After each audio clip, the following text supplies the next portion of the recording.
Dzień dobry Państwu. Po raz kolejny ze studia Bardzo na żywo z Krakowa, z 12 Kongresu Ogólnopolskiego Ratowników Medycznych. Witam Państwa najserdeczniej, Jacek Borowiak.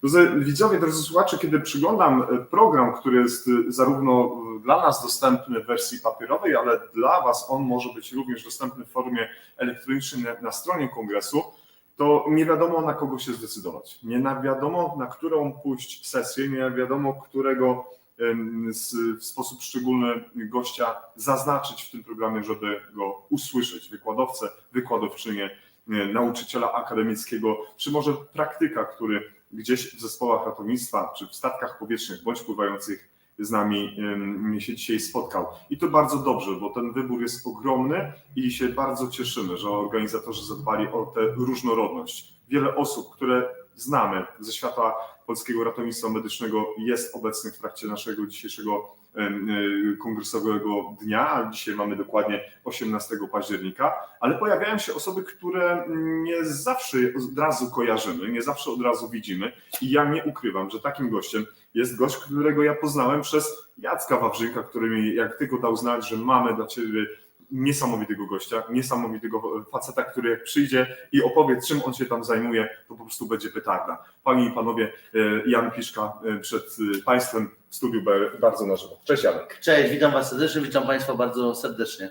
Właśnie to, co powiedział Jacek Wawrzynek, że gość petarda. Nie wiem, co miał na myśli, ale jak tak patrzę na te Twoje uśmiechnięte oczy rozbiegane po okolicy, to chyba jakieś takie małe zawodowe ADHD, ale w dobrym tego słowa znaczeniu. Ja myślę, że nie tylko zawodowe. Ostatnio tak pół żartem, pół serio mojej małżonce mówię, że ja chyba nie miałem niezdiagnozowane ADHD w młodzieńczych latach i to przejawia się, ale myślę, że ta ADHD przejawia się w taki pozytywny tego słowa sposób.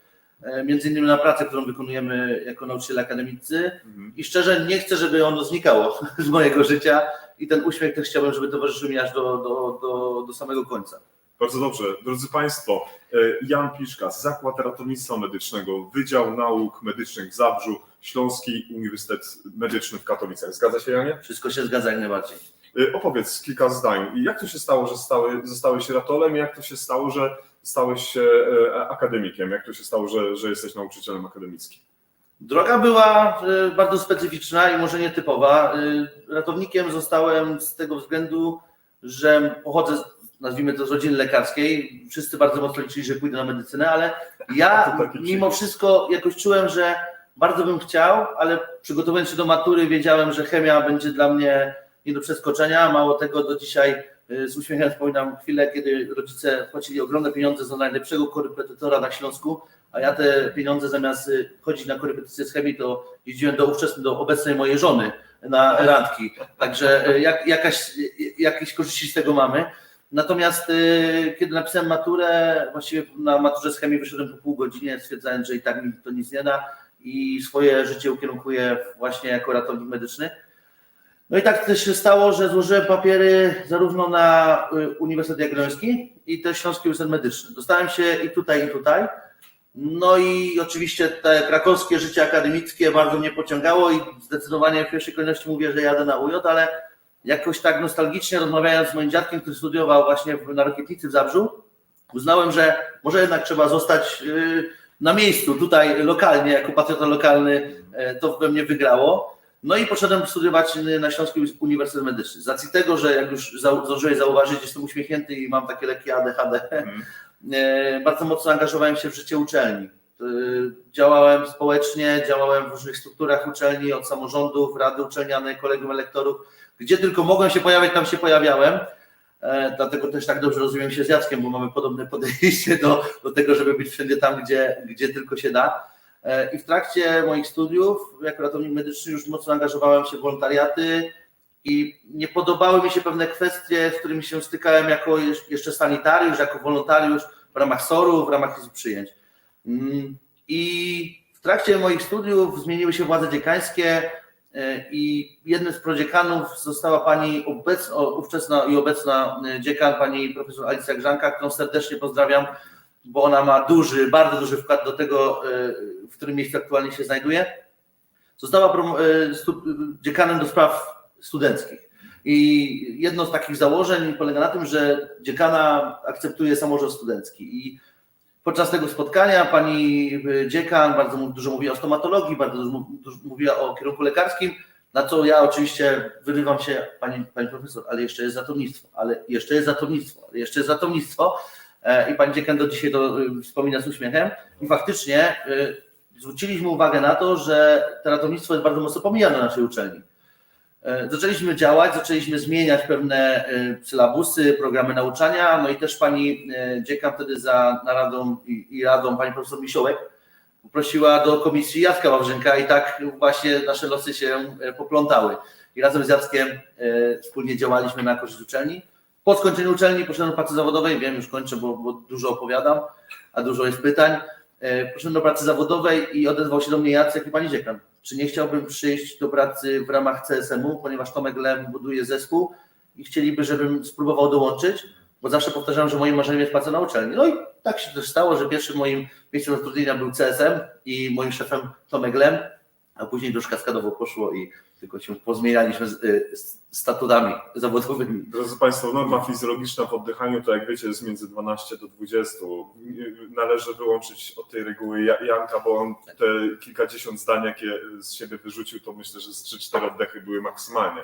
Tak więc nie wiem jak to robi, ale postawny jest gość, wielki bardzo, więc te normy fizjologiczne może ma inne. Imponująco to wszystko brzmi, drogi Janie, czy Jasiek? Jak byś wolał? To też jest taka pewna naleciałość, którą zwraca mi uwagę szef Jacek, że w mailach podpisuje się często z poważaniem Jasiu Piszka, pisząc do różnych, czy to władz dziekańskich, czy do rektoratu, czy do studentów, więc Jasiu, tak, Jasiu. Myślę, że to jest, Jan zbyt poważnie brzmi co do mojej osoby, tak myślę. Że jeszcze nie dorosłeś do tego. Jeszcze przyjdzie czas na Jana.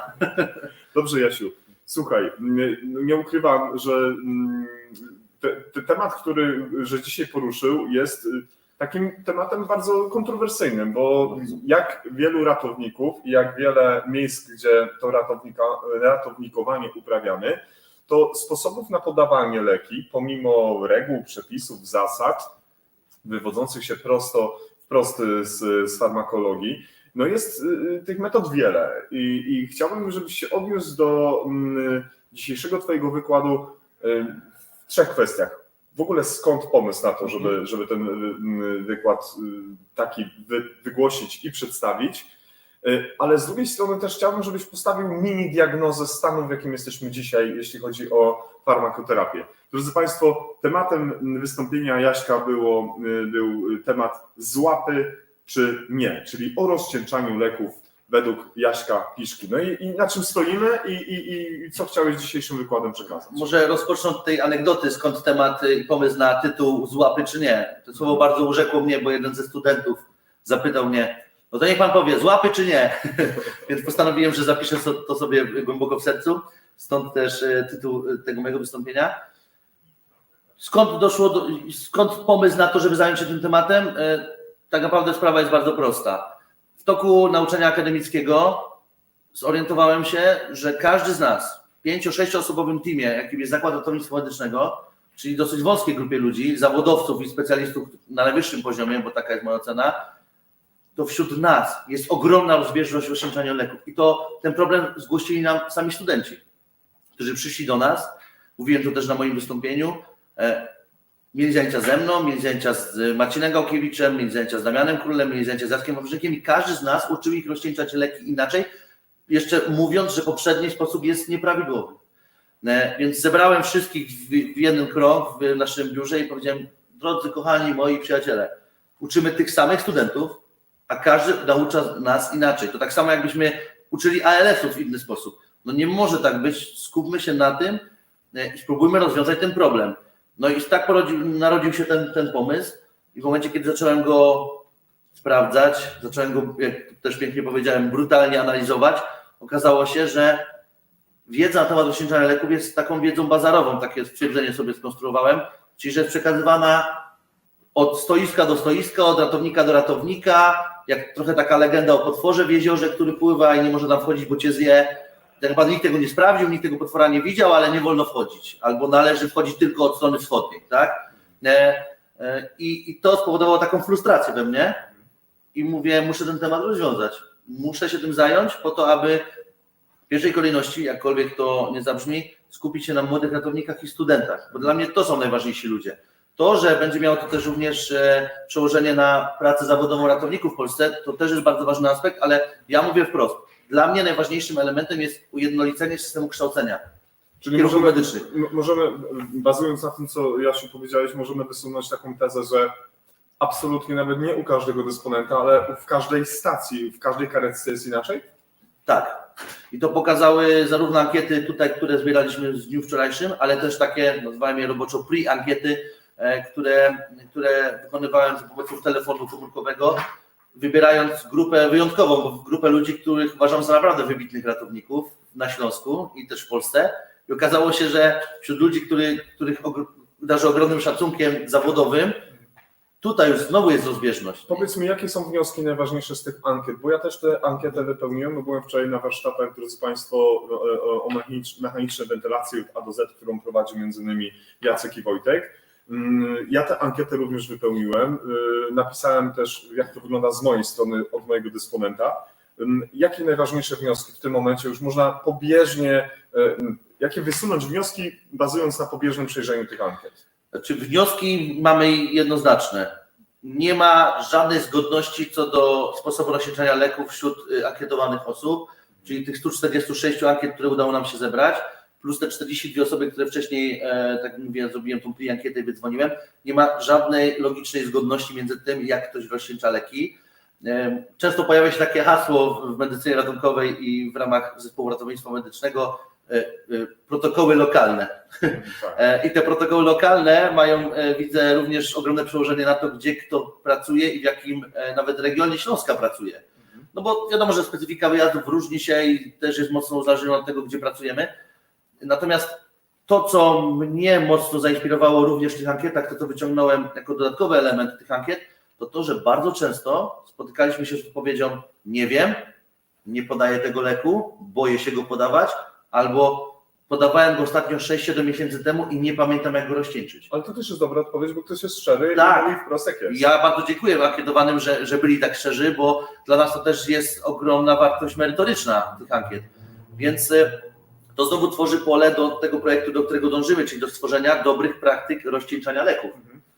Po to, aby...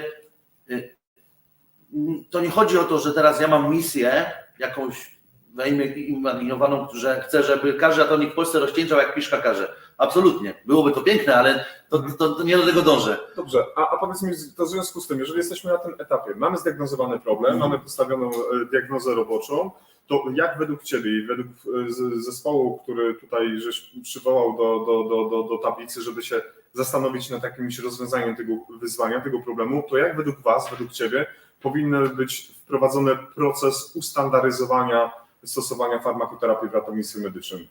W pierwszej kolejności musimy przede wszystkim mieć jakiekolwiek badania, na których będziemy mogli oprzeć swoją tezę. No bo możemy wziąć 5 osób, które są najbardziej szanowane w środowisku i ustalić pewne zasady, trzeba zrobić to tak i tak i tak. Natomiast musimy po pierwsze zrobić badania, które cokolwiek pokażą. W drugiej kolejności skontaktować się z producentami tych leków, pokazać te badania, nawet w bezpłatnej formie udostępnić te badania, żeby oni też zobaczyli, jak to wygląda.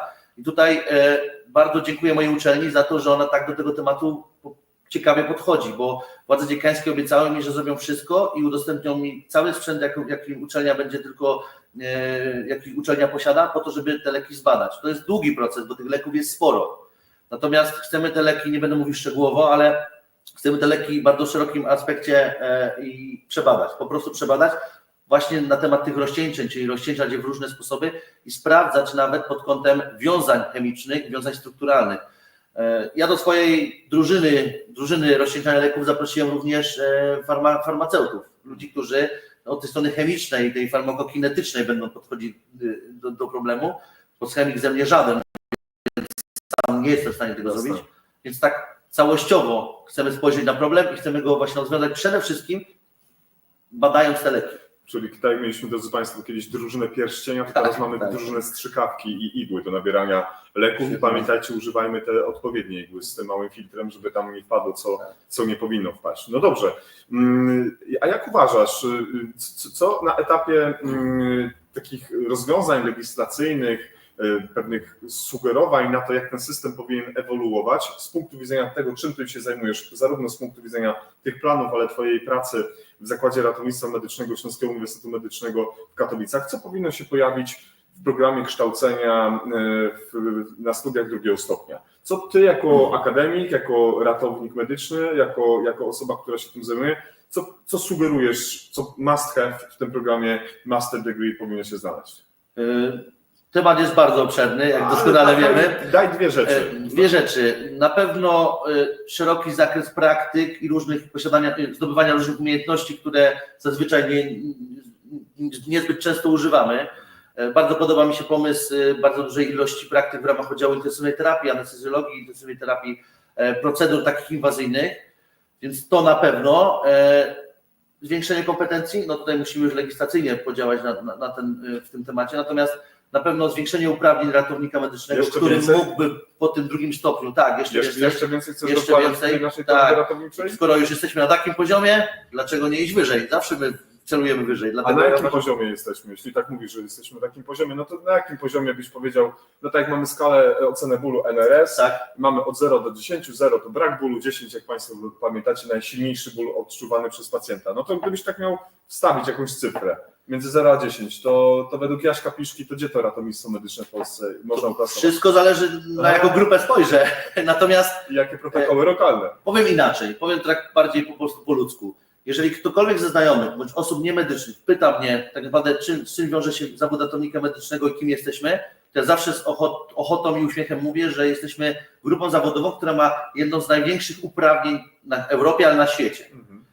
Że leki, które mamy do swojej dyspozycji, procedury, które wykonujemy, są procedurami, których nie mogą wykonywać w niektórych krajach nawet lekarze bez danej specjalizacji, żeby pokazać, jakie mamy możliwości rozwoju, bo jeżeli będziemy stali w miejscu, to będziemy stali w miejscu, a moim zdaniem trzeba celować zawsze jak najwyżej. Jeżeli ktoś skończy studia drugiego stopnia, wykaże się praktyką, skończy egzamin państwowy, taka jest moja ocena, to powinien tych uprawnień dostać jeszcze więcej i wspomagać osoby, które nie czują się na siłach na przykład, żeby jeździć jako ten advance, tak? Czyli osoba, która tych uprawnień ma więcej, bo każdy ma swój jakiś tam cel zawodowy i cel na siebie, nie? Jak to wygląda. Tylko wiesz co, ja tak przysłuchując się wczorajszemu wykładowi zarówno pana doktora Andrzeja Machalicy i wystąpienia pana profesora Gałązkowskiego i też nawiązując do setnego odcinka MT Live, który mieliśmy okazję przeprowadzić w czerwcu, jeżeli dobrze pamiętam, pani sekretarz, która jest dzisiaj z nami, Jagoda Nowak, to pan profesor Gałązkowski odniósł się do tego, że w jego takim, może nie użył słowa idealnie marzeniem, ale taką rekomendacją jest to, żebyśmy byli bardzo mocni z podstaw, a co dopiero do rozwijania się na bardzo zaawansowanym poziomie, bo diagnoza pana profesora nie była zbyt taka optymistyczna i wnioskował, że musimy bardzo mocno skupić się na tych podstawach, których często nam brakuje, więc czy to się czasem nie kłóci w twoim przekazie? Tutaj chcemy dokładać do tego ratowniczego plecaka więcej, a mamy duże braki. Może to potwierdzić jako akademik, bo wydaje mi się, że... Właśnie ja z tej strony praktycznej myślę, że chciałbym to potwierdzić. To znaczy wszystko zależy, w jakim gronie się otaczasz. I ja jako nauczyciel akademicki właśnie wychodzę z tą misją. Jako Zakład Ratownictwa Medycznego wspólnie mamy taką misję, żeby zmieniać te podstawy i uczyć tych podstaw, ale też bardzo mocno rozbudowywać te dodatkowe kompetencje. I to jest misja. Jakkolwiek znowu to nie zabrzmi śmiesznie, to naszą pracą jest misja i naszą misją jest wypuszczanie studentów, którzy są kompetentni w każdej kwestii i naprawdę dajemy z siebie 120%, poświęcamy mnóstwo czasu dodatkowego po to, żeby wypuścić ich, zrobić z nich takich ratowników kompletnych. A później zachęcić do tego, że jeżeli będą mieli siły i ochoty, to żeby rozwijali się dalej w kierunku właśnie na przykład drugiego stopnia i zwiększania swoich kompetencji. Więc zgodzę się z profesorem Gałązkowskim pod tym względem, że leżą u nas podstawy. Natomiast uważam, że jestem z tego młodego pokolenia ratowniczego, że dalej ciągnie się za nami mimo wszystko jeszcze stary ustrój, gdzie ratownictwo było zupełnie innym ratownictwem niż teraz i wiele osób boi się po prostu tych zmian ze względu na to, że właściwie nie wiemy ze względu na co. I to jest dobre pytanie, które można zadać i dyskutować przez wiele godzin na ten temat. Drodzy Państwo, najserdeczniej Was wszystkich witam raz jeszcze prosto ze studia, bardzo na żywo, z 12 Kongresu ogólnopolskiego ratowników medycznych, który odbywa się. Jak już wspomniałem, zajrzyjcie, drodzy Państwo, na stronę internetową, tam można nas oglądać.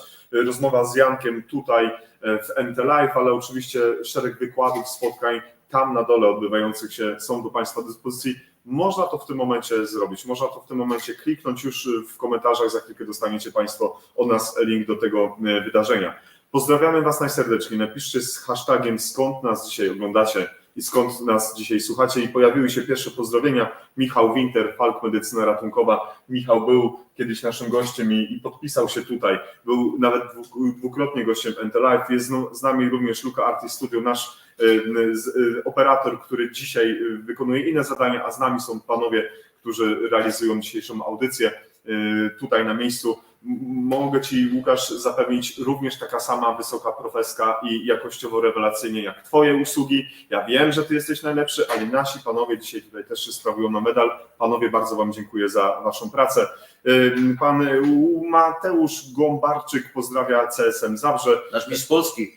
Tak. Serdecznie Panie Mateuszu pozdrawiamy i jest z nami również kolejny przedstawiciel Śląskiego Okręgu Ratowniczego Śląski Sanitariusz. Witam, pozdrawiam Cię Jacku i Jasiu, SPR Chorzów Sucha. Tak więc jest z nami. Pozdrawiamy Cię Tomaszu, dziękujemy bardzo. Również jest Pani Monika Błauciak, Piła, pozdrawia serdecznie, kłaniamy się nisko. Drodzy widzowie, drodzy słuchacze, tak jak powiedziałem, zachęcam do tego, żebyście kliknęli na link rejestrujący Wasz akces do oglądania online dzisiejszego dnia. A ja zadam takie ostatnie pytanie Jankowi. Kiedy sobie oglądasz ten program, to na kogo najbardziej sobie wyostrzyłeś swoje ratownicze zęby, żeby posłuchać wykładu? To paradoksalnie powiem nieskromnie, że najbardziej czekałem, mój oczywiście też, ale na wystąpienie naszego całego zakładu ratownictwa, dlatego że my cały czas o tym rozmawiamy też po prostu przy piwie, czy w trakcie pełnienia jakichś tam zawodowych obowiązków, ale za każdym razem słuchanie np. Marcina Gałkiewicza, Tomka Lema, Mateusza Surówki, Jacka Wawrzynka, czy wielu innych wspaniałych ludzi, zawsze powoduje, że jestem dumny z tego, że jestem częścią tego zespołu, to raz, a dwa, że mówimy takie mądre i ciekawe rzeczy. Także najbardziej czekałem na chyba naszą sesję. Czyli Jacek Wawrzynek, Tomasz Lem, Marcin Gałkiewicz, tak. Twoja osoba i kto jeszcze z zakładu ratownictwa? Mateusz Surówka i Paweł Kowalski. Paweł Kowalski będzie w tej części chyba bodajże 4. Będzie mówił o noradrenalinie. Bardzo ciekawie, więc też zapraszam wszystkich do tego, żeby jeżeli jeszcze nie wykupili, to mogli wykupić dostęp i słuchali tego, co Paweł stworzył, bo pracował nad tym naprawdę wiele miesięcy i to mogę 2 rękami się podpisać, bo wiem, co on robił i ile pracy do tego włożył. I trochę Paweł ma temat podobny do moich, bo nie rozwieje, bo nie odpowie na wiele pytań, ale pokaże, że znowu jest problem, więc się śmieję, że trochę zakład ratownictwa pokazuje tylko same problemy, ale nie tylko, bo my je chcemy rozwiązywać również i to jest nasz cel, więc pokazujemy problem i będziemy go rozwiązywać, więc oczekujcie. Jasiu, mam takie spostrzeżenia po tej naszej rozmowie 20-kilkuminutowej, że pierwsza taka, jakbyś już nie chciał ratownikować, to będziesz świetnym sprzedawcą i będziesz robił karierę w sprzedaży bezpośredniej. Właśnie nie do końca, bo powiem Wam ciekawostkę, że oprócz tego, że jestem medykiem, nauczycielem akademickim, pracuję jako ratownik medyczny, to jeszcze mam firmę stolarską, więc ja na wielu płaszczyznach się realizuję i jestem bardzo kiepskim sprzedawcą.